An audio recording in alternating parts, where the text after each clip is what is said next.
Hi guys, what is up? And DragAnnoy is here, and today we're going to look at some more riddles. Riddles you must solve to save aliens. Well, yeah. And let's just start right into it. But guys, I'm probably amazed by being amazed. And guys, we're gonna like, and don't forget to like, subscribe, and even share this video if you like. But some of these are a bit secret, so you don't really want to share them, but you should share them.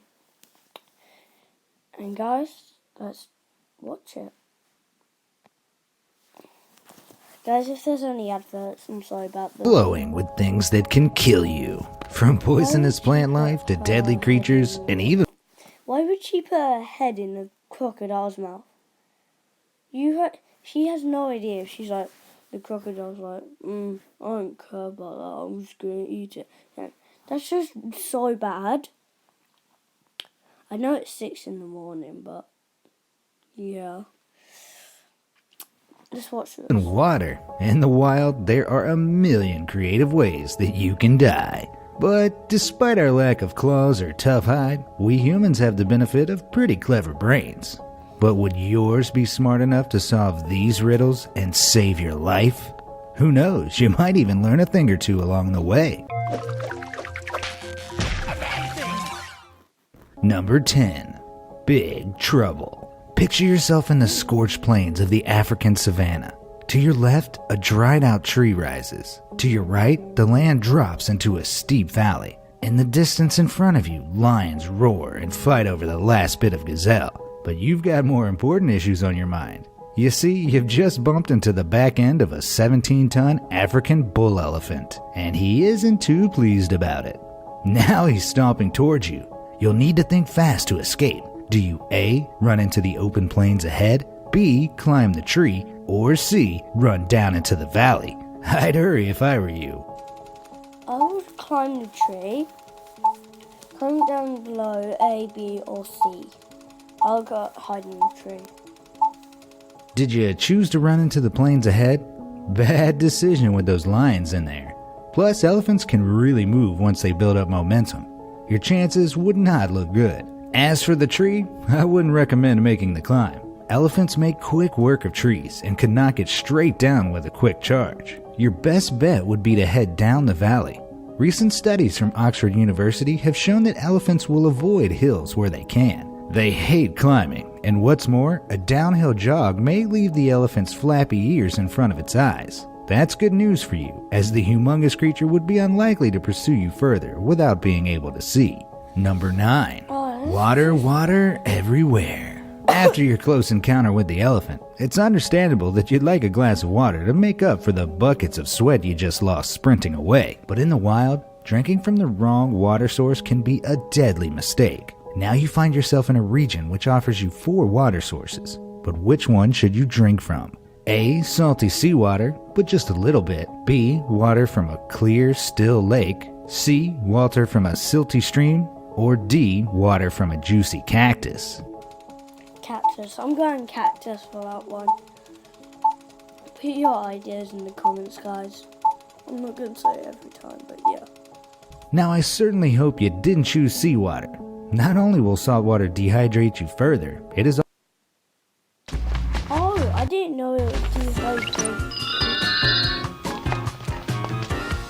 Let's keep going. also been known to cause insanity. And believe me, that's the last thing you need right now. Moving on, while clear water from a lake may seem like a sensible option, the stillness of the water could very well mean that the lake has become stagnant. Stagnant waters are a perfect home for the deadliest of parasites and bacteria. Avoid at all costs. A common misconception is that water harvested from cacti is a safe way to rehydrate. Not true. Cactus water is often tainted by the harmful chemicals found in a lot of cactus species. This can make you very ill and possibly even kill you. Your best bet would be to gather water from a river or stream, even if it's slightly dirty. While not guaranteed to be completely clean, moving water is a lot safer to consume than stagnant water. Number 8. 3 paths. After a very, very long time lost in the wild, you're exhausted and you're only 3 hours away from starvation. You reach a split in the road. One path reveals a 15-mile path up a mountain that oversees a huge area of land on the other side, but is almost entirely barren with nothing but a couple of cactuses here and there. The second path leads to a beach, but it's not all sunshine and skinny dipping. The sea is constantly choppy and there are dangerous, sharp rocks here and there. The third path leads into a heavenly seeming field containing a wicker box of 10 ripe strawberries and a single glass of water. Sounds delicious, right? Here's the catch. There's a flash flood on the way, meaning that whichever destination you choose, you're going to be stuck there for 3 weeks. So choose wisely. I'm going to see, because you got rations of food. And you can ration the water as well. Now you may have thought it was a good idea to head towards the mountain and scout out the path on the other side of it. Who knows what could be there, right? Well, whatever is on the other side isn't going to mean too much to you. Even at a full sprint, you'd be unlikely to reach the top of the mountain before starvation delivers its final, fatal blow. As for the strawberries and water, I'm sure they'd be incredible in the moment, but they certainly wouldn't last 3 weeks. The already ripe strawberries would be rotten within a few days, and 1 glass of water would not sustain you for almost a month. The beach is the wise choice. Even though the rocks are treacherous, the sea offers an essentially endless resource of food. With some smart resource gathering, you might even be able to turn some of that seawater into something drinkable. Number 7. Dirty Oasis. Finding yourself in a desert, the heat and thirst is overwhelming. Your water bottle has been empty for hours. You notice a shimmering on the horizon. Another mirage, most likely. But as you get closer, you see it's a pool of ice-cold water. But it's filthy. Really filthy. Next to the pool, there lies a discarded backpack. You open it up. Inside are 3 items. But which one will be able to make this dirty, bacteria-infested water drinkable before you dry out like a raisin? A sheet of cloth and some elastic bands. B, a full salt shaker. Or C, a bottle of bleach. Bottle of bleach. I'm going bottle of bleach. Because it'll just make it salty, won't it?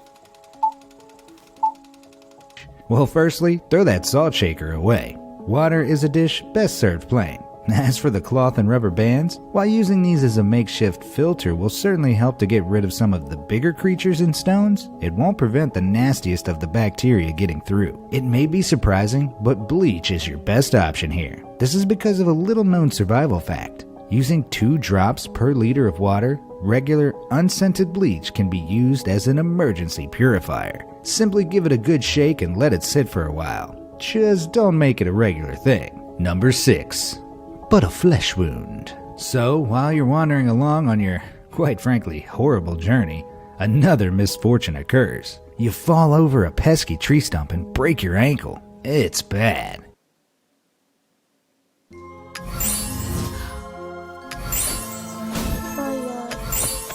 You need medical attention fast, or you guessed it, you're going to die. In order to reach civilization, you'll need to find your way there. Bearing in mind that you have absolutely no idea where you are in the world, which way will be most likely to get you to civilization? A, follow wildlife. B, follow the North Star. C, follow a river. Or D, follow a passing aeroplane. I'm going to go follow a river because you couldn't follow an airplane because they're too fast. Time's up. Let's think about this. Following wildlife may lead you to people, if you were in a national park, but you're not. Most likely you'll just end up being attacked. Following the North Star might seem like something a scout leader would suggest, but seeing as you have no idea where you are, heading north could do as much harm as good, and every wasted second counts. A passing airplane might be heading to a nearby airport, yeah, or coming from one, but it could just as likely be heading for the ocean or deeper wilderness. You don't have time to find out. Your best bet is to find a river and follow along its banks. Yes, Civilization sprung up along riverbanks historically, so you're most likely to find a settlement this way. Number 5. Cold as ice. You are one unlucky individual. Now you found yourself in the chilling clutches of a blizzard. Frozen to the bone, you'll need to do something fast before you freeze to death. You notice 4 items being slowly covered in snow that might help you to survive. Which one will save you? A plastic trash bag, B, a frayed rope, C, an old beanie hat, or D, a single rubber glove. A hat. I'm going a hat. Because there's only one rubber glove and you couldn't just put that anywhere. Hat.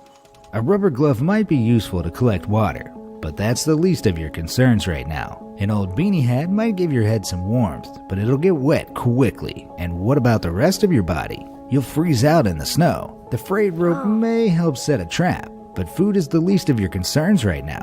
What you need is shelter, and trash bags are famously useful tools for this. In a flash, you can open the bag wide, spreading it between 2 trees, and you've got yourself a makeshift shelter from the elements. Or you could curl up and wrap it around you like a makeshift blizzard bag. It's waterproof, meaning you'll have a chance to dry off, and it'll even protect you from the cold wind. Trash bags are a must for any wannabe survivor. Number 4. Door to door. Finally, you make it to a settlement. A large tower built into a snowy hillside. When you step inside, you're faced with 3 doors, one of which you must enter. In the first is a man who has spent 60 years in prison, charged with violent murder. In the second door, there's a deadly giant hornet's nest with a population of 6 million extremely aggressive giant hornets. The third door is a walk-in oven with a current temperature of 500 degrees. There's no going back. Which door do you choose?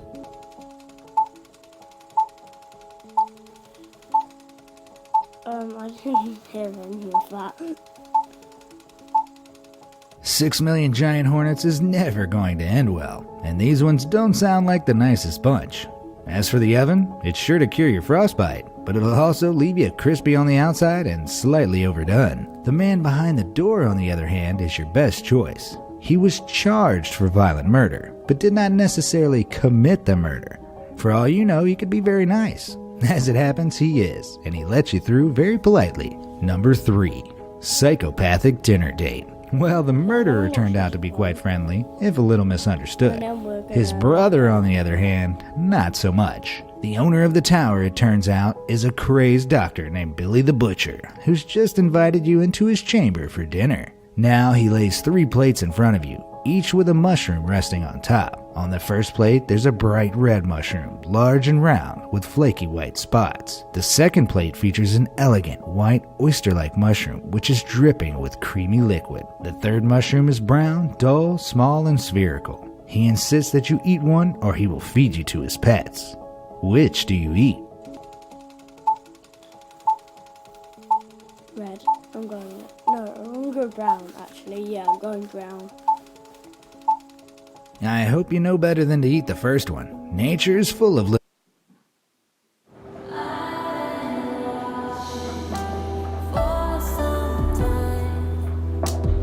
little warning signs, and usually bright colors are one of them. Though Super Mario may be able to scoff them down and grow larger, the only growing you'd be doing is growing very cold, very fast. These type of mushrooms, known as the Amanita muscaria, tend to be highly poisonous without preparation. As for the white mushroom, even worse. Many of the most lethal mushrooms are white in color, such as the Destroying Angel, Deathcap, and many of these and similar varieties secrete equally deadly liquids when cut or damaged. The safest bet would be to eat the brown mushroom, as it may belong to the boletes or agaric families, which are generally less toxic than the families to which the other 2 belong. Number 2. Eeny Meeny. After your delicious meal, Billy the Butcher, in all his kindness, straps you to an electric chair. He rolls out a table with 3 buttons, green, yellow, and red. He explains that only one of the buttons will lightly shock you through the straps before unleashing you from the chair. The other 2 will administer a lethal electric shock to you. He then continues, the green button leads to electrocution, the yellow button will kill you, and the red electric shocks everyone. All of these statements are true. Which button do you press? Straps you to an electric chair, unleashing you from the chair. The other 2 will administer a lethal electric shock to you. He then continues, the green button leads to electrocution, the yellow button will kill you, and the red electric shocks everyone. All of these statements are true. Which button do you press? Now think about yeah, I'm going for green.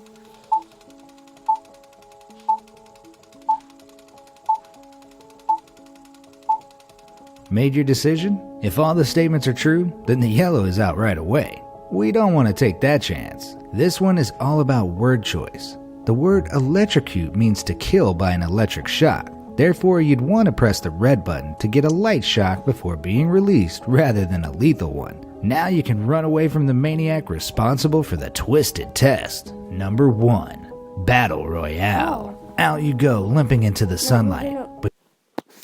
Guys, we're gonna wrap it off there. Share the video. We are family friendly. Ask your mum and dad if you could watch it first, but yeah, say that I'm family friendly and I'm really happy. And I'll do riddles and stuff. And have a nice day. See me safe on the internet, and I'll see you guys